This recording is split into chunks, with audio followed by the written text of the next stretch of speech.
President Obama spoke directly to an American public increasingly wary of any military action in Syria.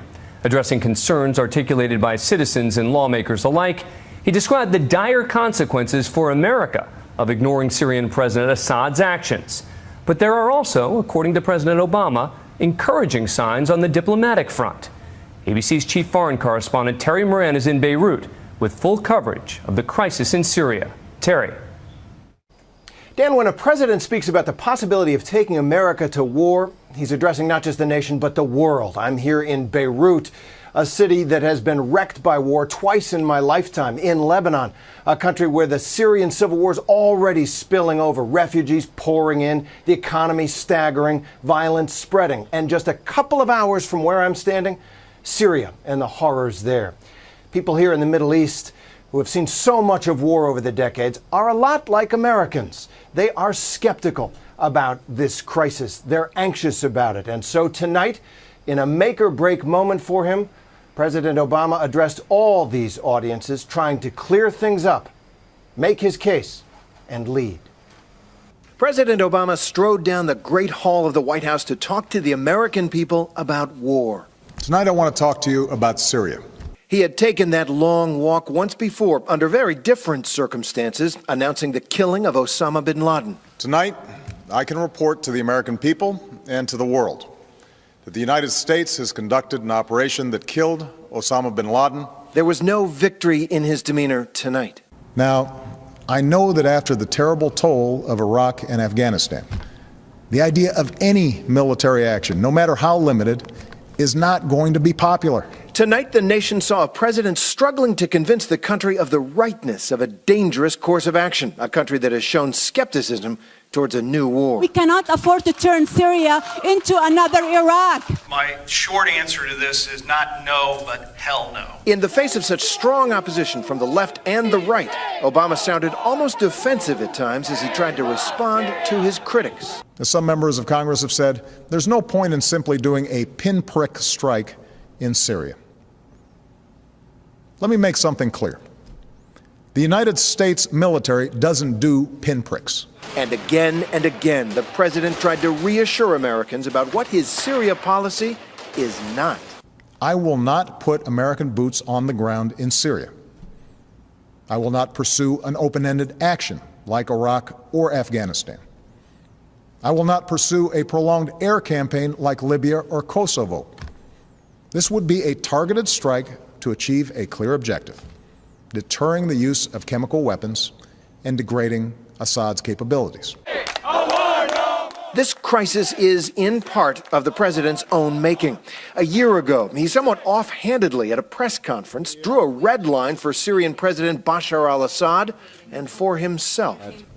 A red line for us is we start seeing a whole bunch of chemical weapons moving around or being utilized. That would change my calculus. That would change my equation. Then came August 21st this year, and the terrible images, the unspeakable suffering, the dead children. The red line, the U.S. and its allies believe, has been crossed. Obama's calculus would now change. But how?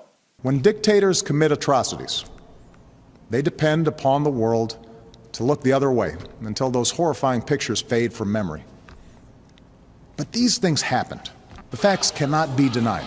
Tonight, he sought to explain his sometimes confusing leadership on this issue.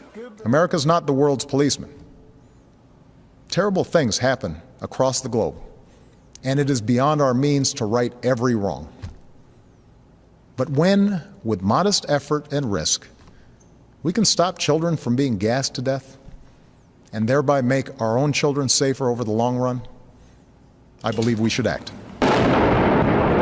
In Syria, meanwhile, government troops continue to bombard rebel positions in the suburbs of Damascus. And Bashar al-Assad, he was winning the day, putting the U.S. president on the wrong diplomatic footing again.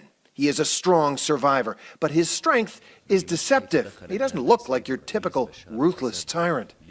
You feel sorry for the life that has been lost, but you don't feel guilty. That soft, lisping voice. No government in the world kills its people unless it's led by a crazy person. The weak chin. He sure doesn't look like this guy or this guy.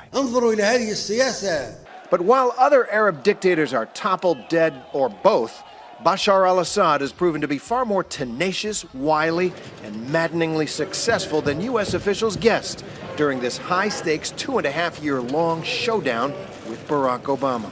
I have no doubt that the Assad regime will soon discover that the forces of change cannot be reversed and that human dignity cannot be denied. Assad will leave power. It's not a question of if, but when. We will not tolerate the use of chemical weapons against the Syrian people or the transfer of those weapons to terrorists. The world is watching. We will hold you accountable. Yet here Assad still is, taunting the American public in his interview this week with Charlie Rose of PBS. Nobody expected 11th of September. So you cannot expect. It's difficult for anyone to tell you what is going to happen. It's an area where everything is on the brink of explosion. You have to expect everything. President Obama tonight hardly mentioned his adversary. Instead, he tried to explain why he believes military action is necessary, but then he hit the pause button again, embracing a new Russian proposal to bring Assad's chemical weapons under international control. This initiative has the potential to remove the threat of chemical weapons without the use of force, particularly because Russia is one of Assad's strongest allies. Hey, guys. So in the end, this was not so much a case for war. It was a plea for understanding, for support, and for time. Our ideals and principles, as well as our national security, are at stake in Syria, along with our leadership of a world where we seek to ensure that the worst weapons will never be used. It's a tough sell in America and around the world. The next steps now are diplomatic as the United States, Russia, and other powers try to hammer out a deal at the UN that will verifiably strip Assad of his chemical weapons. Does that sound familiar? This crisis is far from over.